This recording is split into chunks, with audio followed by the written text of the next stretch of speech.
Hi everyone, it's Ed here from Christchurch Beckenham and welcome to CCB Kids on Sundays. Today we're continuing our series here as we think about God's presence yesterday, today and forever. How God has been present throughout the entire of history and will be present now and is present now, and how he will be present in the future. Today we're thinking about Jesus and how Jesus was God's presence here on earth. But before we do that, I do have a bit of an announcement today. On the 4th of October, I'm going to be leaving Christchurch.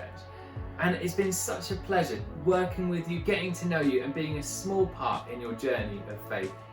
For Charlotte and I, these last few months in lockdown have been really tough, but we're seeing a bit of an end to some of that stuff. Casey's health has improved and she no longer needs additional oxygen anymore, so no more tubes, which is so good. But what we're finding is that we really need to be a bit closer to family. So we're going to be moving at the end of September towards family in Ipswich, Suffolk, for that extra support and stability. But what we want to say is a massive thank you to our church family who've loved, supported, cared for us and been so generous to us. Especially in this time where it's been really tough for lots of people in different reasons, we've seen so much of God's love shone through his followers here in Beckenham. And we want to say thank you. Thank you for the love, the support and the prayers. And actually it's been such a really powerful reminder of God's presence in what has been a really tough time for our family.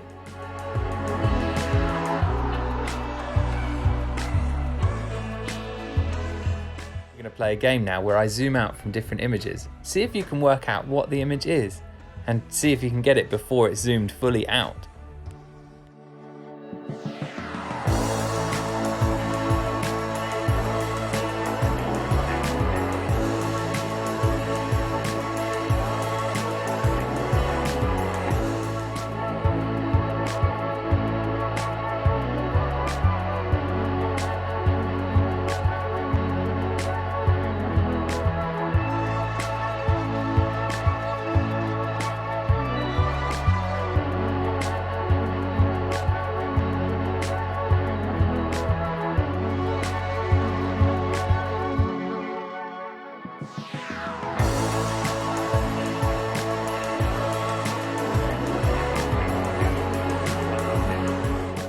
In our zoomed in game, the objects were all things that Jesus said, I am.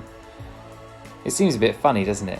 But there are 7 I am statements of Jesus. He says, I am the bread of life. I am the gate. I am the way. I am the light of the world. I am the resurrection and the life. I am the good shepherd, and I am the true vine. I am was more than just a way that Jesus used to talk about himself. It was more than just 2 words. Jesus and the Jewish people knew that by saying I am, Jesus was making a claim to be God. Way back near the start of the Bible, Moses sees God in the burning bush, and we get this conversation between Moses and God. Moses says, suppose I go to the Israelites and say to them, the God of your fathers has sent me to you. And they ask, what is his name? What shall I say to them? God replies, I am who I am. This is what you are to say to the Israelites. I am has sent me to you. As part of this series here, as we think about God's presence yesterday, today and forever, we're now looking at Jesus, who claimed to be God's presence here on earth. And we're going to look at one of these conversations with some Pharisees now. But I wonder if you've ever asked yourself that question. Who was Jesus? Maybe he was just a historical figure, a nice story, the Son of God, God himself, or just a regular guy? We'll come back to that in just a second. But let's first read this story of a conversation between Jesus and some Pharisees. This conversation between Jesus and some Pharisees happens in John chapter 8, verses 53 to 59. And they're trying to work out who Jesus says he is. And they're comparing him to Abraham, the father of faith. Let's jump right in. Are you greater than Abraham who died? And the prophets died? Who do you think you are? Jesus said, if I turned the spotlight on myself, it wouldn't amount to anything. But my Father, the same one who you say is your Father, put me here at this time and place of splendor. You haven't recognized him in this, but I have. If I said I didn't know what was going on, I would be as much of a liar as you are. But I do know, and I am doing what he says. Abraham, your father, with jubilant faith looked down the corridors of history and saw my day coming, and he cheered. But the Jews said, "You're not even 50 years old, and Abraham saw you?" "Believe me," Jesus said, "I am who I am, long before Abraham was anything." That did it. That pushed them over the edge. They picked up rocks to throw at him, but Jesus slipped away, getting out of the temple. Jesus says those words, "I am who I am," and connects himself to God, saying not just that he knows who God is, but that he is God. There's so many different resources online to help us understand that, and we'll link to some at the end of this video. But for now, just know that Jesus is making a claim to be God's presence here on earth, and that is awesome. Who is Jesus? That's a question that probably you'll spend the rest of your life asking yourself.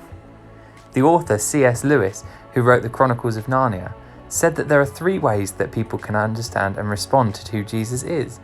They're still quite true today. Either he was a liar, that he knew he wasn't God but said it anyway, that he was a lunatic, that he didn't know that he wasn't God, maybe he didn't know what he was saying, or that he was who he claimed to be, the Lord, the Son of God, God's presence here on earth in the human form. We have the same opportunity to respond to Jesus today. Our CCB Kids team all call Jesus Lord. It's why we do what we do each and every week. Because if Jesus is Lord, then he's worth following with everything that we have. Who is Jesus to you?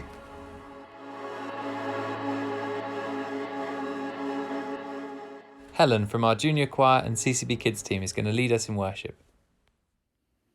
So this is a song called Trust in the Lord, and this is a song we sing to remind ourselves to trust in God and not to trust in our own thinking. Trust in the Lord with all of your heart and lean not on your understanding. Trust in the Lord with all of your heart and lean not on your understanding. We'll sing it once through again. Trust in the Lord with all of your heart and lean not on your understanding. Trust in the Lord with all of your heart and lean not on your understanding.